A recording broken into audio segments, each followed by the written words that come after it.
அப்படியே முழங்காற்படியிட்டு நம்முடைய ஆண்டவருடைய திருமுகம் நோக்கி பார்க்கலாம். ஆண்டவர் நம்மை ஆசீர்வதிக்கும்படியாக இறங்கி வந்திருக்கிறார். அவருடைய சமூகத்தில் வரும்போதெல்லாம் நம்மை தாழ்த்தி ஆண்டவருடைய திருமுகம் நோக்கி பார்க்கும்போது ஆண்டவர் நம்மை ஆசீர்வதிக்கிறவராயிருக்கிறார். இந்த நாளிலும் அவருடைய சமூகத்திலே நம்முடைய முழங்கால் முடக்கி நம்முடைய சிந்தனைகளை ஆண்டவருக்கு நேராக தாழ்த்தி நம்முடைய இருதயங்களை ஆண்டவருடைய சமூகத்தில் ஒப்புக் கொடுத்த ஆண்டவரே, என்னை ஆசீர்வதிக்க முடியாதபடி எங்களே காணப்படுகிற தடைகளை நீக்குவீராக. நான் தொடர்ந்து இடத்திலே கேட்டு வருகிறேன்.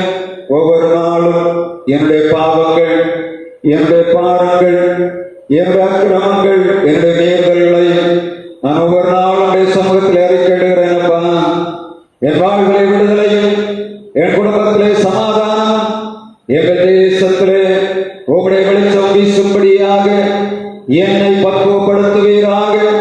என் இருதயத்தை கழுவும், என் பாவ சரீரம், என்னுடைய பாவ ஆத்மா, என்னுடைய பாவ சிந்தை என்னை விட்டு நீங்கி போக வேண்டும். ஆண்டவரே, உங்களுடைய வல்லமை நான் பெற்றுக்கொள்ள முடியாதபடி எனக்குள்ளே தடையாய் கிடக்கிற எல்லா பாவத்தின் கிரியைகளையும் நீர் மாற்றி தர வேண்டும் என்று சொல்லி ஆண்டவருடைய சமூகத்திலே நான் கேட்கும்படியான நேரம் இது. கூப்பிடுகிற காக்கை குஞ்சுகளுக்கும் ஆகாரம் கொடுக்கிற நம்முடைய ஆண்டவர் வார்த்தை சொல்லுகிறது, அப்பத்தை கேட்கிற தன்னுடைய மகனுக்கு எந்த மகனும் கல்லை கொடுக்க மாட்டான். மீனை கேட்கிற எந்த மனிதனுக்கும் அவன் பாம்பை கொடுக்க மாட்டான் என்று வேதம் சொல்லுகிறது. நம் ஆண்டவருடைய சமூகத்தில் வரும்போது அவருடைய சிலுவையை நோக்கி பார்த்து அவர் நமக்காகப்பட்ட பாடுகள், அவர் நமக்காக சிந்த ரத்தம் அனைத்தும் நாம் நினைத்து பார்க்க வேண்டும்.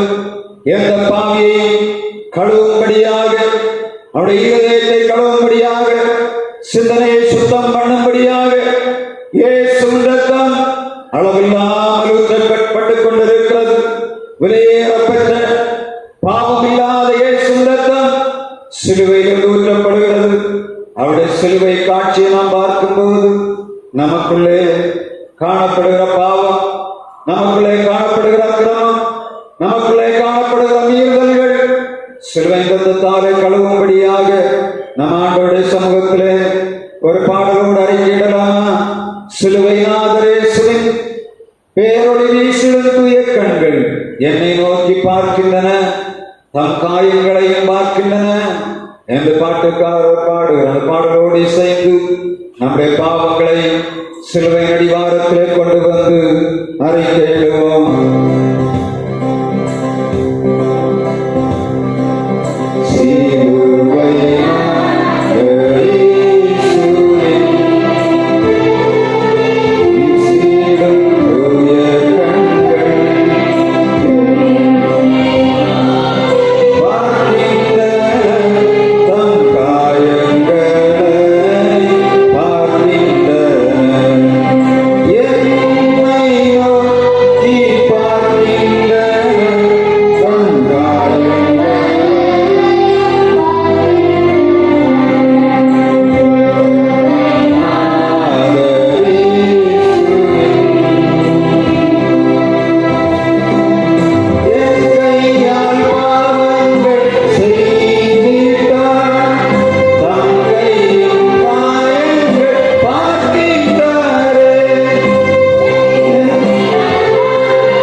நம்மை சுத்திகரிக்க வல்லமை உள்ளதாயிருக்கிறது.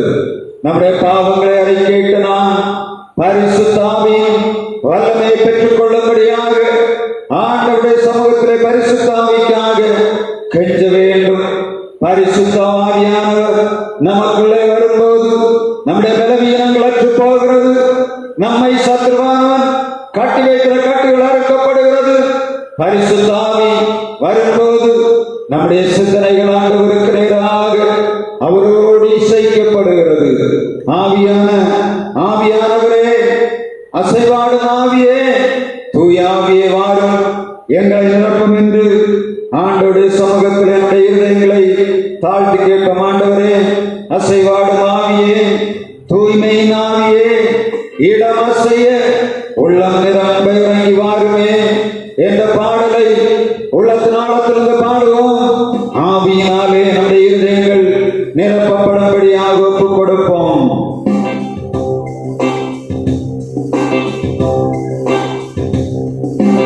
அசைவாடும் ஆவியே, தூய்மையின் ஆவியே, அசைவாடும் ஆவியே, தூய்மையின் ஆவியே, இடமசைய உள்ளம் நிரம்ப இறங்கி வாருமே.